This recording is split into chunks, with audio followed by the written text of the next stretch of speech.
Welcome back. I got another episode of 666 Seconds of Murder for you. That means this video should be less. I said should be less than 666 seconds or 11 minutes and 6 seconds. Very simple. Get to the point, do it quickly, but I do have a lot to cover this on. Do me a favor, just take a moment, like the video. Also, if you're not a subscriber, consider doing that before you leave. And drop a comment below because it does get this video out there to more people just like you. So I appreciate that. It's important to remember that no one has been found guilty. I'm not saying anybody's guilty of anything. This is just speculation, my thoughts on the topic. That's all. Anyone that's been following this channel, though, for a while probably remembers my previous videos on Eric Gower, the guy known in the PCA as the private driver. It was in the PCA done in Pennsylvania that he was identified as Eric Gower, which was either a typo or an intentional slip to confuse us. Not sure which. Some believed he was a man in his 60s who had a family member die in a wreck with a drunk driver.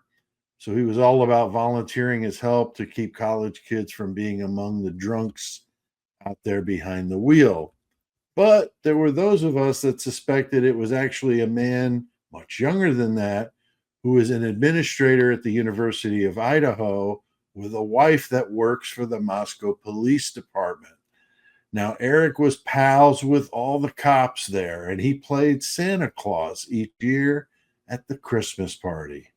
He's a native of Moscow, and that's the guy I suspected was the driver of Kaylee and Maddie that early morning, only moments before they were attacked on that third floor. I caught some hell for that, and it seemed that I was vindicated with the recent docs that dropped that said that Eric Gower was the one that I suspected.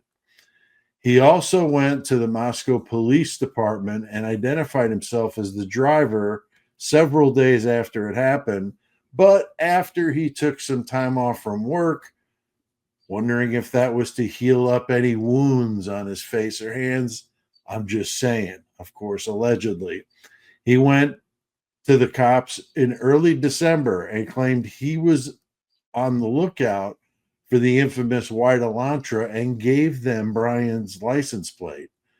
He also claimed in an interview that he lived 1,200 miles from 1,200 feet, I should say, from Brian, and that Brian creeped out Eric's wife and all this kind of stuff. Meanwhile, he was living in Moscow, been in Moscow the whole time, as far as I know. There's a lot of weird stuff with this guy, of course, allegedly. Another odd thing is that Steve G came out and said that Eric was a friend of the family, but Eric seemed to not know Kaylee's name, which is suspicious. Which was it? How was it that he was friends with the Gonzalez family, and did he have some sort of sick fascination with Kaylee and Maddie? Who knows? Now, this guy is creepy, in my opinion. He's in his early 30s, and at the time of the crime, his wife was 9 months pregnant. So rather than stay home with her, he's out volunteering at all hours of the night to drive drunk college girls home. And that's a little suspicious. Then there were those who saw some real disturbing posts on Facebook, which are now gone, where he was taking pictures of college-age girls walking down the street and making lewd comments about stalking them. Oh, and don't forget the Pinterest page he had that featured some disturbing assortment of weapons. One that he called the Batchety, which is just what you figured, a baseball bat with machete blades in it. Kind of crazy, kind of weird, okay? Could you imagine that if Brian Kohberger had stuff like that on his social media pages, the guilters would have already had him in front of the firing squad.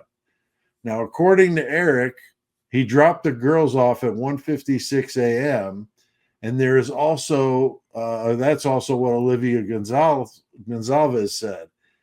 Eric said he dropped them off out in the street outside because it was dangerous to pull into the lot so he wouldn't get carjacked or robbed.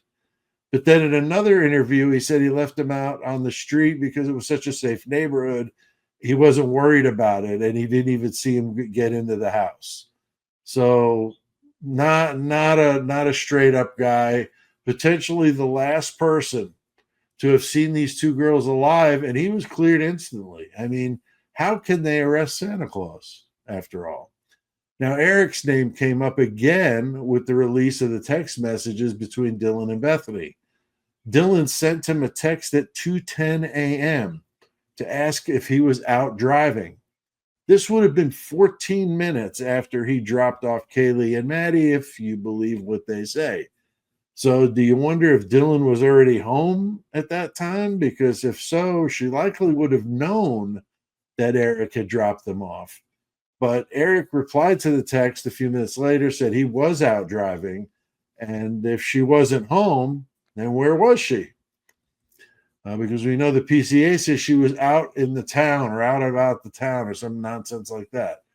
So does this mean she called him for a ride? If so, was that a ride home so she would be there when all this was going on? Remember, Dylan was the main reason that Kaylee came back home before moving to Texas. Kaylee didn't feel good about staying there, according to her mom. Remember, Xana's dad also changed the lock on her door before this happened. So something was going on. Something was going down. Everybody could kind of feel it seems. And Dylan made the trip, it's like 45 minutes or an hour, to Coeur d'Alene to ask Kaylee to come back that weekend to be her +1 at a party on that Friday. And to me, it sounds like Dylan is the one who made sure Kaylee was going to be back. And rumors were that she didn't really like Kaylee and didn't like her dog either, Murphy. Kaylee told her mom she really didn't want to go back, but decided to do it more so to show Maddie her new car. So does this mean that Eric Gower is more involved in this saga? I'm not saying that, but anyone texting with Dylan at 2 a.m. to me is up to no good, in my opinion. A married man with a very pregnant wife, especially, okay? Was he more involved with this than just driving? Who knows? Did he bring the Batchetti with him and actually do some of the wet work here? No idea. Or did he act as a getaway driver? It's just speculation, but his actions make me wonder what his true intentions were on that night. I'd love to hear what you guys have to say about this one, so comment below. Let me know what your thoughts are. Big thanks to all the members of the Horns High Club. That's the membership here on the channel. I appreciate your support. I appreciate all of you guys that watch these videos with me. You guys are great and awesome, and I truly do appreciate each one of you. Please don't forget to like, subscribe, and drop a comment below and let others know what you think. And we'll see you next time.